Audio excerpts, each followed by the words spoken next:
ಟ್ಯಾಕ್ಸ್ಗೆ ಅನುಮತಿ ಸಿಕ್ಕಂತ ಬೆನ್ನಲ್ಲೇ ಸರ್ಕಾರಕ್ಕೆ ಈಗ ಹೊಸ ಟೆನ್ಷನ್ ಶುರುವಾಗಿದೆ. ಪ್ರತ್ಯೇಕ ಕಾನೂನು ರಚಿಸುವಂತೆ ಪಟ್ಟು ಹಿಡಿಯಲಾಗಿದೆ ಬೈಕ್ ಟ್ಯಾಕ್ಸಿಗಳಿಗೆ. ಪ್ರತ್ಯೇಕ ಕಾನೂನು ರಚನೆಗೆ ಟ್ಯಾಕ್ಸಿ ಅಸೋಸಿಯೇಷನ್ ಈಗ ಆಗ್ರಹಿಸಿದೆ. ವೈಟ್ ಬೋರ್ಡ್ನಲ್ಲಿ ಟ್ಯಾಕ್ಸಿ ಸೇವೆ ಕೊಡುವಂತಿಲ್ಲ. ಬೈಕ್ ಟ್ಯಾಕ್ಸಿಗಳು ಯೆಲ್ಲೋ ಬೋರ್ಡ್ ಆಗಬೇಕು. ಚಾಲಕನಿಗೆ ಯೂನಿಫಾರ್ಮ್ ಬೇಕು, ಹೆಲ್ಮೆಟ್ ಇರಬೇಕು. ಬೈಕ್ ಟ್ಯಾಕ್ಸಿಗಳು ಕಮರ್ಷಿಯಲ್ ಟ್ಯಾಕ್ಸ್ ಮಾಡಬೇಕು. ಸರ್ಕಾರಕ್ಕೆ ಪಟ್ಟು ಹಿಡಿದ ಟ್ಯಾಕ್ಸಿ ಅಸೋಸಿಯೇಷನ್. ಬೈಕ್ ಟ್ಯಾಕ್ಸ್ಗೆ ಇದೀಗ ಕೋರ್ಟ್ ಗ್ರೀನ್ ಸಿಗ್ನಲ್ ನೀಡಿದ್ದಾರೆ. ಬಟ್ ಇದೀಗ ಆಟೋ ಸಂಘದವರು ಸರ್ಕಾರಕ್ಕೆ ಹೊಸ ಬೇಡಿಕೆ ಇಟ್ಟಿದ್ದಾರೆ. ಅಂದ್ರೆ ಬೈಕ್ ಅನ್ನ ಯಾವ ರೀತಿಯಾಗಿ ಓಡಿಸಬೇಕು, ಅವರಿಗೆಲ್ಲ ಯಾವ ರೀತಿ ಮಾರ್ಗಸೂಚನೆ ನೀಡಬೇಕೆಂಬುದು ಒಂದ್ ಕಡೆ ಪತ್ರ ಬರೆಯುವ ಮೂಲಕ ಒಂದ್ ಕಡೆ ಒತ್ತಾಯ ಸಹ ಮಾಡ್ತಿದ್ದಾರೆ. ನಮ್ಮ ಜೊತೆ ಈಗ ಪೀಸ್ ಆಟೋ ಚಾಲಕರ ಸಂಘದ ರಾಜ್ಯ ಪ್ರಧಾನ ಕಾರ್ಯದರ್ಶಿ ಅಲಿದರ್ ಅವರು ಮಾತಾಡಿಸ್ತೀನಿ. ಸರ್, ಒಂದ್ ಕಡೆ ಹೈಕೋರ್ಟ್ ಗ್ರೀನ್ ಸಿಗ್ನಲ್ ನೀಡಿದೆ ಬೈಕ್ ಟ್ಯಾಕ್ಸ್ಗೆ. ನೀವು ಸರ್ಕಾರಕ್ಕೆ ಹೊಸ ಮನವಿ ಸಹ ಮಾಡಿಕೊಳ್ತಿದ್ರ, ಒಂದ್ ಕಡೆ ಪತ್ರ ಬರೆಯಲು ಮುಂದಾಗ್ತಿದ್ರ. ಸರ್, ಏನೆಲ್ಲ ವಿಚಾರಗಳನ್ನ ಸರ್ಕಾರಕ್ಕೆ ತಿಳಿಸ್ತಿರಂತ ಮತ್ತೆ ಯಾವ ರೀತಿ ರೂಲ್ಸ್ ಇರಬೇಕು? ಮೊದಲನೇದಾಗಿ ಯಾವುದೇ ಒಂದು ಯೆಲ್ಲೋ ಬೋರ್ಡ್ ಗಾಡಿ ಓಡಬೇಕಂದ್ರೆ ಬೈಕೇ ಆಗಿರ್ಲಿ, ಅದಕ್ಕೆ ಒಂದು ಬಣ್ಣ ಆಗಿರ್ಬೇಕು. ಒಂದು ಹೆಂಗೆ ನಮ್ಮ ಆಟೋಗೆ ಗ್ರೀನ್ ಕಲರ್ ಇದೆ, ಅದಕ್ಕೆ ಆದ ಒಂದು ಯೂನಿಫಾರ್ಮ್ ಕಲರ್ ಆಗಬೇಕು. ಮತ್ತೆ ಅವರ ಡಿಎಲ್ಗಳು ಕೂಡ ವೈಟ್ ಪ್ಲೇಟ್ ಅಲ್ಲ, ಕಮರ್ಷಿಯಲ್ ಆಗಿರಬೇಕು. ಅದಕ್ಕೆ ಬ್ಯಾಡ್ಜ್ ಇರಬೇಕು. ಅವ್ರಿಗೂ ಕೂಡ ಒಂದು ಡಿಸ್ಪ್ಲೇನ ಕೊಡಬೇಕಾಗುತ್ತೆ. ಮತ್ತೆ ಹಾಗೆ ಅವ್ರಿಗೆ ಯೆಲ್ಲೋ ಪ್ಲೇಟ್ ನ ಮಾಡಿಕೊಟ್ಟು ಹೇಗೆ ನಮ್ಗೆಲ್ಲ ಆಟೋ ಚಾಲಕರಿಗೆ ಮತ್ತೆ ಟ್ಯಾಕ್ಸಿ ಚಾಲಕರಿಗೆ ಇವರು ಕಮರ್ಷಿಯಲ್ ಟ್ಯಾಕ್ಸ್ ನ ತಗೊಂತಿದ್ದಾರೆ, ಸರ್ಕಾರ ಹಂಗೆ ಇವ್ರಿಗೂ ಕೂಡ ಕಮರ್ಷಿಯಲ್ ಟ್ಯಾಕ್ಸ್ ನ ಹಾಕಬೇಕಾಗುತ್ತೆ.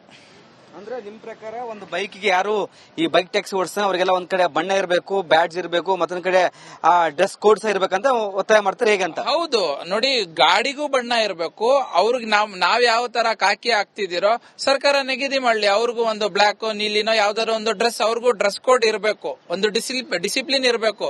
ಈಗ ಪಬ್ಲಿಕ್ ಸರ್ವಿಸ್ ಕೊಡ್ತೀನಿ ಅಂತ ಬರ್ತಾ ಇರ್ತಾನೆ, ಕೊಳ್ಳಿ ಬಿಡಿ, ಒಂದು ಡಿಸಿಪ್ಲಿನ್ ಸರ್ವಿಸ್ ಇರ್ಲಿ ಬಿಡಿ ಅವ್ರಿಗೆ. ಸರ್ಕಾರಕ್ಕೆ ಏನಾದ್ರು ಒತ್ತಾಯ ಮಾಡ್ತಿದ್ರ ಹೇಗೆ ಸರ್ ಅಂತ? ಖಂಡಿತ ನೋಡಿ, ಸರ್ಕಾರ ನೋಡಿ ಮೊದಲು ಕೂಡ ನಮ್ಮ ಆಟೋ ಚಾಲಕರಿಗೆ ತಾರತಮ್ಯ ಮಾಡಿಕೊಂಡು ಸರಿಯಾದ ರೀತಿಯಲ್ಲಿ ಕಾನೂನು ಅವ್ರಿಗೆ ಮಾಡದಿರಂಗೆ ಇಷ್ಟು ದಿನ ಈ ಕಂಪನಿಗಳಿಗೆ ಸಾಥ್ ಕೊಟ್ಕೊಂಡು ವೈಟ್ ಬೋರ್ಡ್ ಅಲ್ಲಿ ಮಾಡ್ತು. ಆದ್ರೆ ಇನ್ ಮುಂದೆ ನಡೆಯಲ್ಲ. ಖಂಡಿತ ಸರ್ಕಾರ ಈಗ್ಲಾದ್ರೂ ಏನ್ ಹೈಕೋರ್ಟ್ ಆರ್ಡರ್ ಬಂದಿದೆ, ಈಗ್ಲಾದ್ರೂ ಈ ಬೈಕ್ ಟ್ಯಾಕ್ಸಿನ ತಕ್ಷಣವಾಗಿ ನಿಲ್ಲಿಸಬೇಕು. ಯಾವಾಗ ಕಾನೂನು ತರೋವರೆಗೂ ಇದು ಬೈಕ್ ಟ್ಯಾಕ್ಸಿನ ನಿಲ್ಲಿಸಿ, ಕಾನೂನು ಬಂದ್ಮೇಲೆ ಹೈಕೋರ್ಟ್ ರಾಡಿ ಯಾವ ತರ ಇದೆ ಆ ತರ ನಡ್ಕೊಂಡು ಹೋಗ್ಲಿ. ಇದಿಷ್ಟು ಪೀಸ್ ಆಟೋ ಸಂಘಟನೆಯ ರಾಜ್ಯ ಪ್ರಧಾನ ಕಾರ್ಯದರ್ಶಿ ಅಲಿಯವರ ಮಾತಾಯಿತು. ಕ್ಯಾಮರಾ ಪರ್ಸನ್ ಮಂಜು ಜೊತೆ ವೀರೇಶ್, ರಿಪಬ್ಲಿಕ್ ಕನ್ನಡ, ಬೆಂಗಳೂರು. ರಾಜ್ಯದಲ್ಲಿ ಬೈಕ್ ಟ್ಯಾಕ್ಸಿ ಓಡಿಸಲು ಇದೀಗ ಹೈಕೋರ್ಟ್ ಗ್ರೀನ್ ಸಿಗ್ನಲ್ ನೀಡಿದೆ. ಬಟ್ ಇದಾದ ನಂತರ ಒಂದ್ ಕಡೆ ಆಟೋ ಸಂಘದವರು ಸರ್ಕಾರಕ್ಕೆ ಹೊಸ ಬೇಡಿಕೆ ಇಟ್ಟಿದ್ದಾರೆ. ಯಾಕಂದ್ರೆ ಆಟೋದಂತೆ ಒಂದ್ ಕಡೆ ಮಾರ್ಗಸೂಚಿಯನ್ನ ಅವರಿಗೆ ಸಹ ನೀಡಬೇಕಾಗುತ್ತೆ. ಇದಕ್ಕೆ ಬಣ್ಣ ಇದೆ, ವೈಟ್ ಬೋರ್ಡ್ಗೆ ಅವಕಾಶ ಮಾಡಿಕೊಡಬಾರ್ದು, ಯೆಲ್ಲೋ ಬೋರ್ಡ್ ಇರಬೇಕು, ಅವರಿಗೆ ಡ್ರೆಸ್ ಕೋಡ್ ಮಾಡಬೇಕು, ಅವ್ರು ಸಹ ಕಮರ್ಷಿಯಲ್ ವ್ಯಾಪ್ತಿಗೆ ಒಳಪಡಬೇಕಾಗುತ್ತೆ. ಇಷ್ಟಂತ ಅಮೌಂಟ್ ನಿಗದಿ ಮಾಡಬೇಕು ಮತ್ತು ಏರಿಯಾಗಳನ್ನ ಎಲ್ಲೆಲ್ಲಿ ಆ ಬೆಂಗಳೂರು ಸುತ್ತ ಸರೌಂಡಿಂಗ್ ಏರಿಯಾಗಳನ್ನ ಗುರುತು ಮಾಡಬೇಕು ಎಂಬುದು ಒಂದ್ ಕಡೆ ಒತ್ತಾಯವಾಗಿದೆ. ಹೀಗಾಗಿ ಆಟೋದಂತೆ ಅವರಿಗೆ ಸಹ ರೂಲ್ಸ್ ಮಾಡಲೇಬೇಕು. ಯೆಲ್ಲೋ ಬೋರ್ಡ್ ಅಲ್ಲಿ ಮಾತ್ರ ಬೈಕ್ ಟ್ಯಾಕ್ಸಿ ಓಡಿಸಬೇಕು.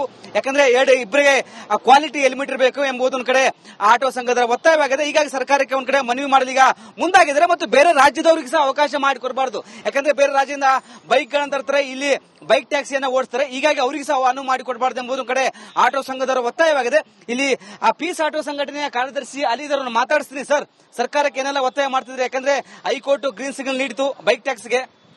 ನೋಡಿ, ಕೋರ್ಟ್ ಏನ್ ಬಂದಿದೆ ಅದಕ್ಕೆ ನಾವು ಗೌರವ ಕೊಡ್ತೇವೆ. ಆದ್ರೆ ಈ ಸರ್ಕಾರಕ್ಕೆ ನಾವು ಹೇಳೋದಿಷ್ಟೇ, ಟ್ಯಾಕ್ಸ್ಗೆ ಅನುಮತಿ ಸಿಕ್ಕಂತ ಬೆನ್ನಲ್ಲೇ ಸರ್ಕಾರಕ್ಕೆ ಈಗ ಹೊಸ ಟೆನ್ಷನ್ ಶುರುವಾಗಿದೆ. ಪ್ರತ್ಯೇಕ ಕಾನೂನು ರಚಿಸುವಂತೆ ಪಟ್ಟು ಹಿಡಿಯಲಾಗಿದೆ ಬೈಕ್ ಟ್ಯಾಕ್ಸಿಗಳಿಗೆ.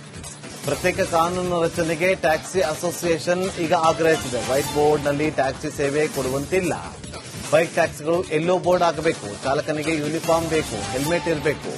ಬೈಕ್ ಟ್ಯಾಕ್ಸಿಗಳು ಕಮರ್ಷಿಯಲ್ ಟ್ಯಾಕ್ಸ್ ಮಾಡಬೇಕು. ಸರ್ಕಾರಕ್ಕೆ ಪಟ್ಟು ಹಿಡಿದ ಟ್ಯಾಕ್ಸಿ ಅಸೋಸಿಯೇಷನ್. ಬೈಕ್ ಟ್ಯಾಕ್ಸ್ಗೆ ಇದೀಗ ಕೋರ್ಟ್ ಗ್ರೀನ್ ಸಿಗ್ನಲ್ ನೀಡಿದ್ದಾರೆ. ಬಟ್ ಇದೀಗ ಆಟೋ ಸಂಘದವರು ಸರ್ಕಾರಕ್ಕೆ ಹೊಸ ಬೇಡಿಕೆ ಇಟ್ಟಿದ್ದಾರೆ. ಅಂದ್ರೆ ಬೈಕ್ ಅನ್ನ ಯಾವ ರೀತಿಯಾಗಿ ಓಡಿಸಬೇಕು, ಅವರಿಗೆಲ್ಲ ಯಾವ ರೀತಿ ಮಾರ್ಗಸೂಚನೆ ನೀಡಬೇಕೆಂಬುದು ಒಂದ್ ಕಡೆ ಪತ್ರ ಬರೆಯುವ ಮೂಲಕ ಒಂದ್ ಕಡೆ ಒತ್ತಾಯ ಸಹ ಮಾಡ್ತಿದ್ದಾರೆ. ನಮ್ಮ ಜೊತೆ ಈಗ ಪೀಸ್ ಆಟೋ ಚಾಲಕರ ಸಂಘದ ರಾಜ್ಯ ಪ್ರಧಾನ ಕಾರ್ಯದರ್ಶಿ ಅಲಿದರ್ ಅವರು ಮಾತಾಡಿಸ್ತೀನಿ. ಸರ್, ಒಂದ್ ಕಡೆ ಹೈಕೋರ್ಟ್ ಗ್ರೀನ್ ಸಿಗ್ನಲ್ ನೀಡಿದೆ ಬೈಕ್ ಟ್ಯಾಕ್ಸ್ಗೆ. ನೀವು ಸರ್ಕಾರಕ್ಕೆ ಹೊಸ ಮನವಿ ಸಹ ಮಾಡಿಕೊಳ್ತಿದ್ರ, ಒಂದ್ ಕಡೆ ಪತ್ರ ಬರೆಯಲು ಮುಂದಾಗ್ತಿದ್ರ. ಸರ್, ಏನೆಲ್ಲ ವಿಚಾರಗಳನ್ನ ಸರ್ಕಾರಕ್ಕೆ ತಿಳಿಸ್ತಿರಂತ ಮತ್ತೆ ಯಾವ ರೀತಿ ರೂಲ್ಸ್ ಇರಬೇಕು? ಮೊದಲನೇದಾಗಿ ಯಾವುದೇ ಒಂದು ಯೆಲ್ಲೋ ಬೋರ್ಡ್ ಗಾಡಿ ಓಡಬೇಕಂದ್ರೆ ಬೈಕೇ ಆಗಿರ್ಲಿ ಅದಕ್ಕೆ ಒಂದು ಬಣ್ಣ ಆಗಿರ್ಬೇಕು. ಒಂದು ಹೆಂಗೆ ನಮ್ಮ ಆಟೋಗೆ ಗ್ರೀನ್ ಕಲರ್ ಇದೆ ಅದಕ್ಕೆ ಆದ ಒಂದು ಯೂನಿಫಾರ್ಮ್ ಕಲರ್ ಆಗ್ಬೇಕು. ಮತ್ತೆ ಅವರ ಡಿಎಲ್ಗಳು ಕೂಡ ವೈಟ್ ಪ್ಲೇಟ್ ಅಲ್ಲ ಕಮರ್ಷಿಯಲ್ ಆಗಿರ್ಬೇಕು. ಅದಕ್ಕೆ ಬ್ಯಾಡ್ಜ್ ಇರಬೇಕು. ಅವ್ರಿಗೂ ಕೂಡ ಒಂದು ಡಿಸ್ಪ್ಲೇನ ಕೊಡಬೇಕಾಗುತ್ತೆ. ಮತ್ತೆ ಹಾಗೆ ಅವ್ರಿಗೆ ಯೆಲ್ಲೋ ಪ್ಲೇಟ್ ನ ಮಾಡಿಕೊಟ್ಟು ಹೇಗೆ ನಮ್ಗೆಲ್ಲ ಆಟೋ ಚಾಲಕರಿಗೆ ಮತ್ತೆ ಟ್ಯಾಕ್ಸಿ ಚಾಲಕರಿಗೆ ಇವರು ಕಮರ್ಷಿಯಲ್ ಟ್ಯಾಕ್ಸ್ ನ ತಗೊಂತಿದ್ದಾರೆ, ಸರ್ಕಾರ ಹಂಗೆ ಇವ್ರಿಗೂ ಕೂಡ ಕಮರ್ಷಿಯಲ್ ಟ್ಯಾಕ್ಸ್ ನ ಹಾಕಬೇಕಾಗುತ್ತೆ. ಅಂದ್ರೆ ನಿಮ್ ಪ್ರಕಾರ ಒಂದು ಬೈಕ್ಗೆ ಯಾರು ಈ ಬೈಕ್ ಟ್ಯಾಕ್ಸಿ ಓಡಿಸ್ತಾನೆ ಅವ್ರಿಗೆಲ್ಲ ಒಂದ್ ಕಡೆ ಬಣ್ಣ ಇರಬೇಕು, ಬ್ಯಾಡ್ಜ್ ಇರಬೇಕು, ಮತ್ತೊಂದ್ ಕಡೆ ಡ್ರೆಸ್ ಕೋಡ್ಸ್ ಇರ್ಬೇಕಂತ ಒತ್ತಾಯ ಮಾಡ್ತಾರೆ ಹೇಗಂತ? ಹೌದು ನೋಡಿ, ಗಾಡಿಗೂ ಬಣ್ಣ ಇರಬೇಕು. ಅವ್ರಿಗೆ ನಾವ್ ಯಾವ ತರ ಕಾಕಿ ಹಾಕ್ತಿದಿರೋ ಸರ್ಕಾರ ನಿಗದಿ ಮಾಡ್ಲಿ. ಅವ್ರಿಗೂ ಒಂದು ಬ್ಲಾಕ್ ನೀಲಿನೋ ಯಾವ್ದಾದ್ರು ಒಂದು ಡ್ರೆಸ್, ಅವ್ರಿಗೂ ಡ್ರೆಸ್ ಕೋಡ್ ಇರಬೇಕು. ಒಂದು ಡಿಸಿಪ್ಲಿನ್ ಇರಬೇಕು. ಈಗ ಪಬ್ಲಿಕ್ ಸರ್ವಿಸ್ ಕೊಡ್ತೀನಿ ಅಂತ ಬರ್ತಾ ಇರ್ತಾನೆ, ಕೊಡ್ಲಿ ಬಿಡಿ, ಒಂದು ಡಿಸಿಪ್ಲಿನ್ ಸರ್ವಿಸ್ ಇರ್ಲಿ ಬಿಡಿ ಅವ್ರಿಗೆ. ಸರ್ಕಾರಕ್ಕೆ ಏನಾದ್ರು ಒತ್ತಾಯ ಮಾಡ್ತಿದ್ರ ಹೇಗೆ ಸರ್ ಅಂತ? ಖಂಡಿತ ನೋಡಿ, ಸರ್ಕಾರ ನೋಡಿ ಮೊದಲು ಕೂಡ ನಮ್ಮ ಆಟೋ ಚಾಲಕರಿಗೆ ತಾರತಮ್ಯ ಮಾಡಿಕೊಂಡು ಸರಿಯಾದ ರೀತಿಯಲ್ಲಿ ಕಾನೂನು ಅವ್ರಿಗೆ ಮಾಡದಿರಂಗೆ ಇಷ್ಟು ದಿನ ಈ ಕಂಪನಿಗಳಿಗೆ ಸಾಥ್ ಕೊಟ್ಕೊಂಡು ವೈಟ್ ಬೋರ್ಡ್ ಅಲ್ಲಿ ಮಾಡ್ತು. ಆದ್ರೆ ಇನ್ ಮುಂದೆ ನಡೆಯಲ್ಲ. ಖಂಡಿತ ಸರ್ಕಾರ ಈಗ್ಲಾದ್ರೂ ಏನ್ ಹೈಕೋರ್ಟ್ ಆರ್ಡರ್ ಬಂದಿದೆ, ಈಗ್ಲಾದ್ರೂ ಈ ಬೈಕ್ ಟ್ಯಾಕ್ಸಿನ ತಕ್ಷಣವಾಗಿ ನಿಲ್ಲಿಸಬೇಕು. ಯಾವಾಗ ಕಾನೂನು ತರೋವರೆಗೂ ಇದು ಬೈಕ್ ಟ್ಯಾಕ್ಸಿನ ನಿಲ್ಲಿಸಿ, ಕಾನೂನು ಬಂದ್ಮೇಲೆ ಹೈಕೋರ್ಟ್ ರಾಡಿ ಯಾವ ತರ ಇದೆ ಆ ತರ ನಡ್ಕೊಂಡು ಹೋಗ್ಲಿ. ಇದಿಷ್ಟು ಪೀಸ್ ಆಟೋ ಸಂಘಟನೆಯ ರಾಜ್ಯ ಪ್ರಧಾನ ಕಾರ್ಯದರ್ಶಿ ಅಲೆಯವರ ಮಾತಾಯಿತು. ಕ್ಯಾಮರಾ ಪರ್ಸನ್ ಮಂಜು ಜೊತೆ ವೀರೇಶ್, ರಿಪಬ್ಲಿಕ್ ಕನ್ನಡ, ಬೆಂಗಳೂರು.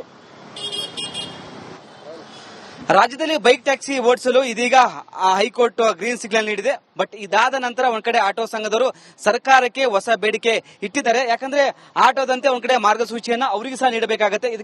ಇದಕ್ಕೆ ಬಣ್ಣ ಇದೆ, ವೈಟ್ ಬೋರ್ಡ್ಗೆ ಅವಕಾಶ ಮಾಡಿಕೊಡಬಾರ್ದು, ಯೆಲ್ಲೋ ಬೋರ್ಡ್ ಇರಬೇಕು, ಅವರಿಗೆ ಡ್ರೆಸ್ ಕೋಡ್ ಮಾಡಬೇಕು, ಅವ್ರು ಸಹ ಕಮರ್ಷಿಯಲ್ ವ್ಯಾಪ್ತಿಗೆ ಒಳಪಡಬೇಕಾಗುತ್ತೆ. ಇಷ್ಟಂತ ಅಮೌಂಟ್ ನಿಗದಿ ಮಾಡಬೇಕು ಮತ್ತು ಏರಿಯಾಗಳನ್ನ ಎಲ್ಲೆಲ್ಲಿ ಆ ಬೆಂಗಳೂರು ಸುತ್ತ ಸರೌಂಡಿಂಗ್ ಏರಿಯಾಗಳನ್ನ ಗುರುತು ಮಾಡಬೇಕು ಎಂಬುದು ಒಂದ್ ಕಡೆ ಒತ್ತಾಯವಾಗಿದೆ. ಹೀಗಾಗಿ ಆಟೋದಂತೆ ಅವರಿಗೆ ಸಹ ರೂಲ್ಸ್ ಮಾಡಲೇಬೇಕು. ಯೆಲ್ಲೋ ಬೋರ್ಡ್ ಅಲ್ಲಿ ಮಾತ್ರ ಬೈಕ್ ಟ್ಯಾಕ್ಸಿ ಓಡಿಸಬೇಕು.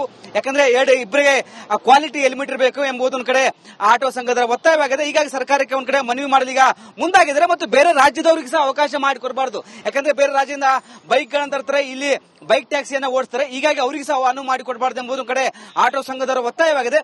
ಇಲ್ಲಿ ಪೀಸ್ ಆಟೋ ಸಂಘಟನೆಯ ಕಾರ್ಯದರ್ಶಿ ಅಲಿದರನ್ನು ಮಾತಾಡಿಸ್ತೀನಿ. ಸರ್, ಸರ್ಕಾರಕ್ಕೆ ಏನೆಲ್ಲ ಒತ್ತಾಯ ಮಾಡ್ತಿದ್ರೆ? ಯಾಕಂದ್ರೆ ಹೈಕೋರ್ಟ್ ಗ್ರೀನ್ ಸಿಗ್ನಲ್ ನೀಡಿತು ಬೈಕ್ ಟ್ಯಾಕ್ಸ್ಗೆ.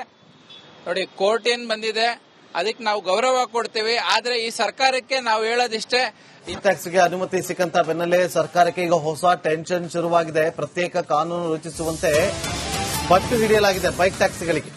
ಪ್ರತ್ಯೇಕ ಕಾನೂನು ರಚನೆಗೆ ಟ್ಯಾಕ್ಸಿ ಅಸೋಸಿಯೇಷನ್ ಈಗ ಆಗ್ರಹಿಸಿದೆ. ವೈಟ್ ಬೋರ್ಡ್ ನಲ್ಲಿ ಟ್ಯಾಕ್ಸಿ ಸೇವೆ ಕೊಡುವಂತಿಲ್ಲ. ಬೈಕ್ ಟ್ಯಾಕ್ಸಿಗಳು ಯೆಲ್ಲೋ ಬೋರ್ಡ್ ಆಗಬೇಕು, ಚಾಲಕನಿಗೆ ಯೂನಿಫಾರ್ಮ್ ಬೇಕು, ಹೆಲ್ಮೆಟ್ ಇರಬೇಕು.